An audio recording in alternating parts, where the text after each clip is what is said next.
Good morning. It's a delight to be here with you today. This church is a sacred community.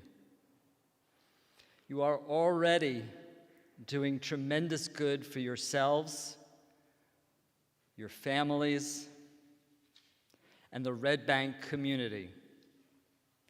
It's important to celebrate all the good that is already underway to bring balance into this world, to cultivate equity and justice, and to improve our stewardship of the natural world.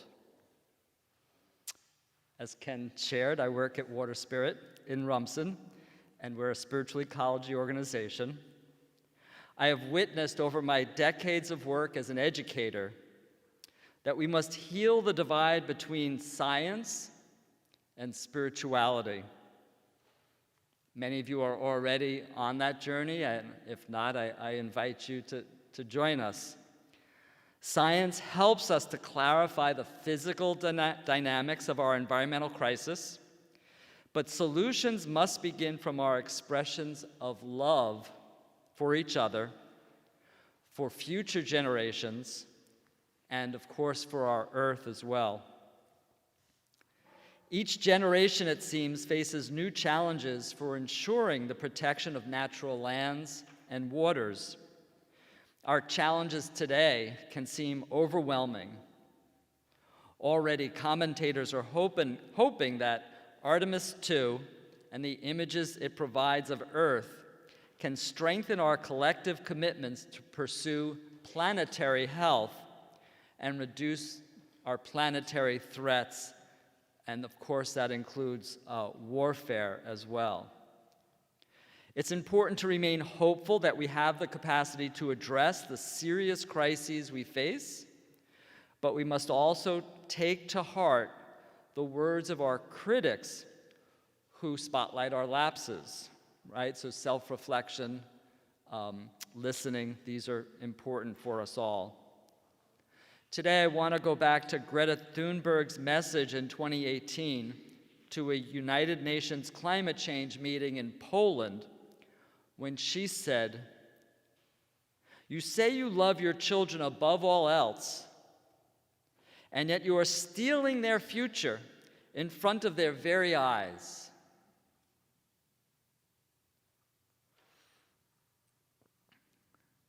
We need to regularly remind ourselves of what is at stake and pledge that we will not steal our children's future. This work is both practical and spiritual. In this room today, many of you struggle with climate anxieties and climate grief. A majority of Americans today wrestle with these fears and emotional hurt. Where better to heal these inner struggles than here in this community?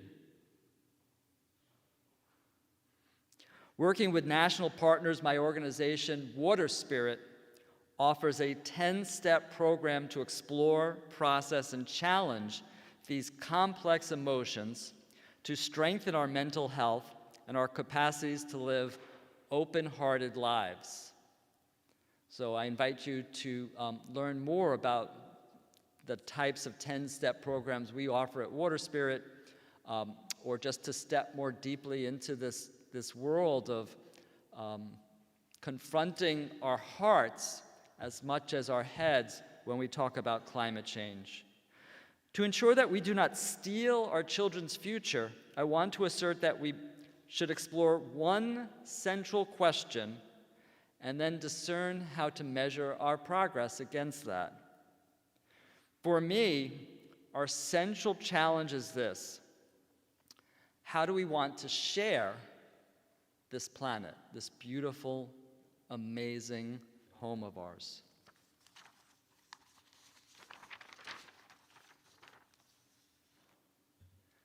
I'm going to depart from my script here for just one brief minute.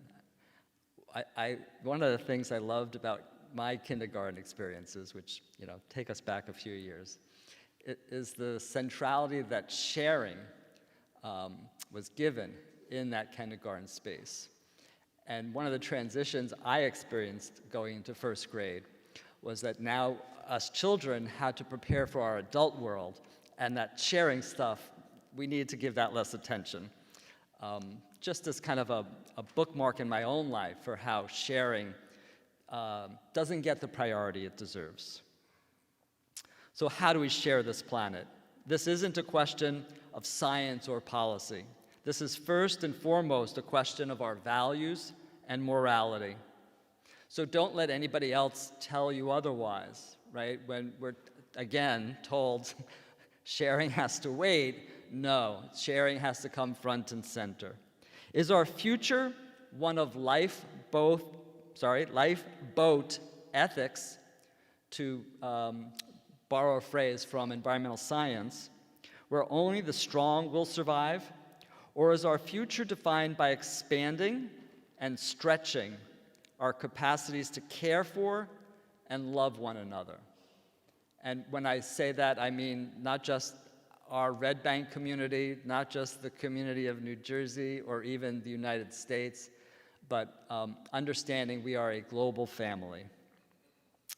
My personal journey is guided by an unwavering belief that humanity can and will expand its capacities to care and love for one another.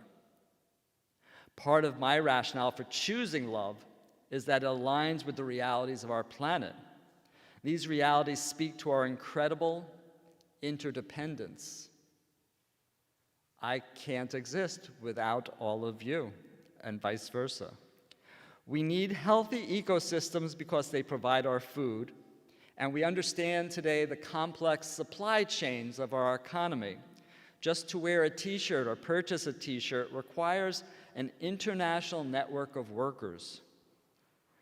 So if the first challenge is our values, the second challenge is how do we measure meaningful progress? How do we know if we're doing better at sharing this world? So for today, I want to offer a complicated slide. You don't have to show it just yet. There's two dimensions to the slide. One dimension we're all very familiar with. It's called the Human Development Index. It's widely used internationally because it's the benchmark used by the United Nations. And it includes measures of our economic growth, measures of our educational attainment, and measures of our health, like longevity. Country by country, we measure these things. So the United States scores very high on this Human Development Index, right? We hold ourselves as leaders of the free world, if you will, and leaders of a particular way of organizing our society, and we point to the successes we have had in terms of our human development. But there's a second dimension that we'll put on the screen in a second. And this second dimension measures our environmental impact. And don't worry, the United States is not the worst offender along this measure of environmental impact, but we are relatively high in the world. This second measure is called the ecological footprint.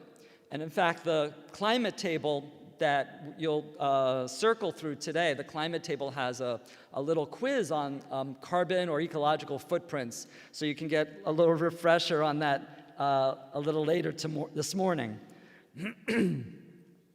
The sweet spot, this sharing of the planet, is for countries to be able to perform high on human development, as the United States does, but also to perform very well on this measure of ecological footprints.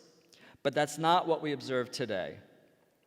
If everyone on Earth consumed resources the way we do in the United States, or even the way Canadians do even a little better on the Human Development Index, if everybody on Earth lived the way we do here in Red Bank, how many Earths would we need to sustain that way of being? We would need 5 Earths. Now, another measure might say 4, another measure might say 6, or even 3. But we don't have 3, 4, or 5 Earths. We only have one Earth. So this is a critical measure of quote-unquote unsustainability, but it's also a measure of global inequality. What we're able to achieve for ourselves, all the countries of the world cannot achieve that. There's a fundamental issue of equity here. So maybe that slide's up now. So just to help you a little bit here. Hello? Okay.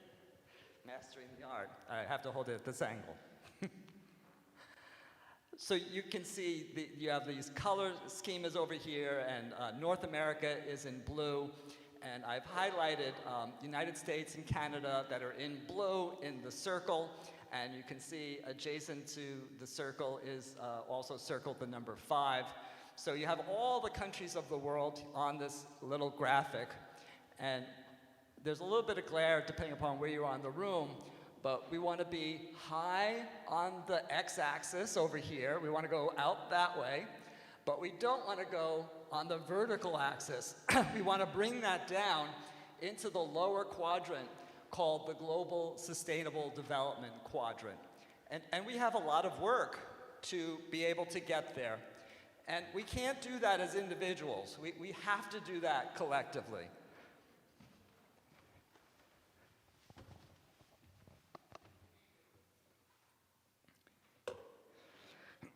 So my goal is to try to clarify and simplify our work together with a simple schema like this, and to assert that our problems are actually fundamentally spiritual.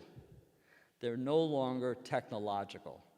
I'm sure you've heard it said at least a dozen times, we have the technologies in hand to achieve what we need to do. Now it's up to us as a culture to chart a new way forward.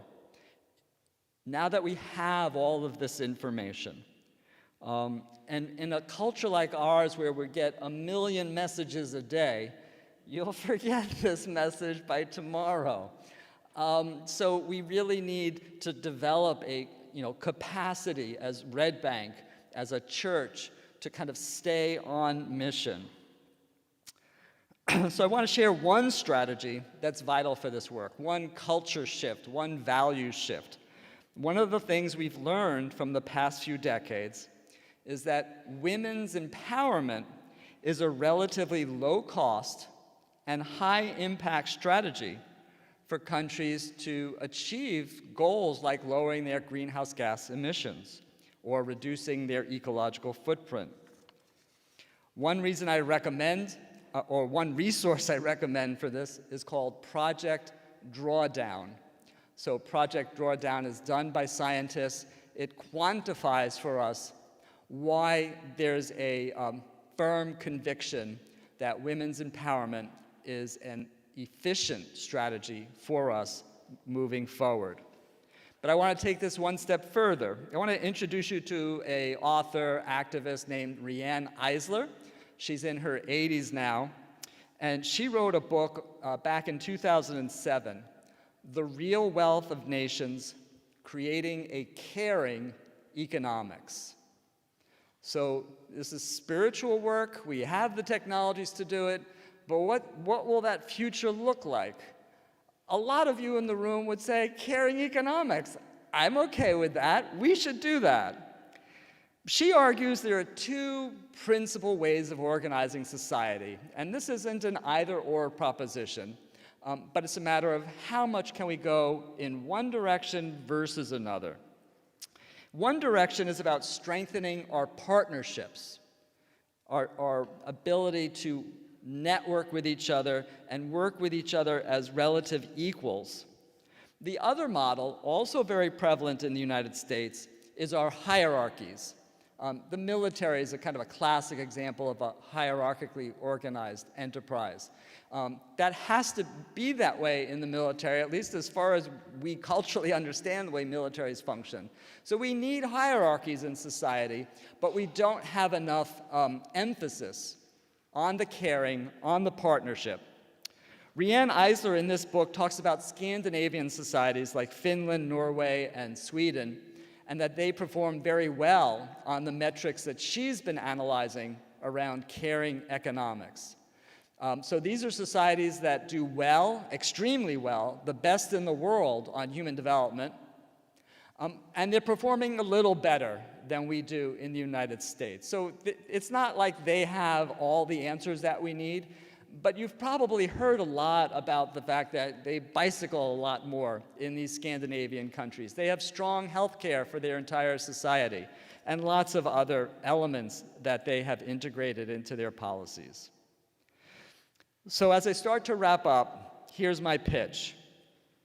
Earth Day should be a time to focus our attention on how we measure success and what we call success. Communities have to do this for themselves. We just have to recognize this is the work of Washington, D.C., but this is the work of Red Bank. This is the work of neighborhoods. Egalitarian partnership models should be central to how we understand the work of community building. Methodists are already doing the hard work to affirm values of partnership. Stay the course. Second, don't be quiet about your work. Make your voices heard. We are all told that the world is far too complicated for us to understand. Don't be fooled or cowed by those who dismiss your questions, concerns, and perspectives. Your voice matters. Your collective voice is powerful in this community, in Monmouth County. Don't underestimate the power of your voice. Third, love is our most powerful ally.